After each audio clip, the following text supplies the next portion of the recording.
सच्चे भाई की कहानी। आरती चिड़िया की दो बेटे हैं, सोनू और मोनू। बड़ा बेटे का नाम सोनू है और छोटा बेटा का नाम मोनू। दोनों बेटे छोटी छोटी बातों पर लड़ते रहते हैं। उन्हें देखकर जंगल के दूसरे लोग अपने बच्चों से ऐसे ही कहते हैं, चुपचाप खाना खा ले, नहीं तो तुम्हें सोनू और मोनू जैसा भाई लाके दूंगी। इतनी सी बात के लिए ऐसा क्यों कह रही हो माँ? मैं खा लूँगा खाना, आप बस वैसा भाई लाके मत देना।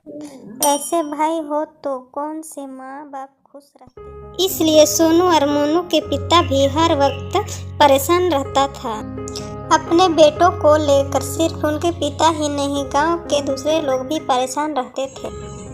मुझे समझ में नहीं आ रहा है आरती, तुम इन बच्चों की हरकतें देखने के बाद भी उन्हें सुधारने के बजाय उनके हरकतों को देखकर मुस्कुराती हो, क्योंकि मुझे मेरे दोनों बच्चों पर पूरा विश्वास है।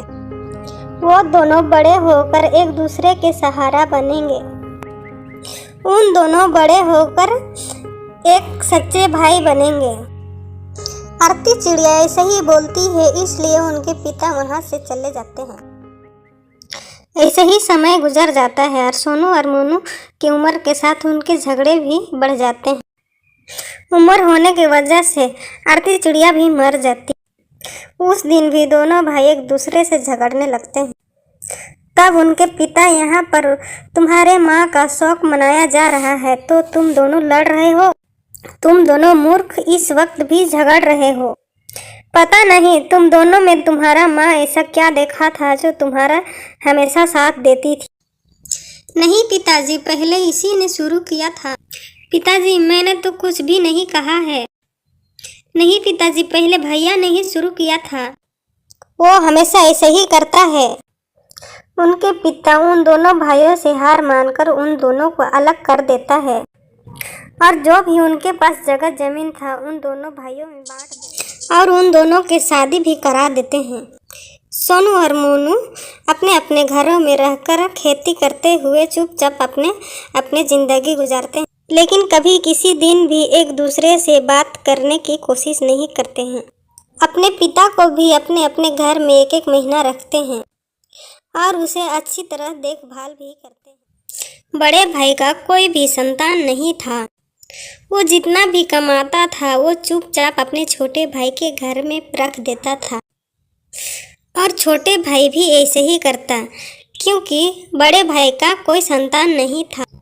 क्योंकि बुढ़ापे में बड़े भाई के सहारा के लिए कोई भी नहीं था, इसलिए छोटे भाई अपने जितने भी कमाए हुए पैसे में से आधा उनके घर में रख देता था।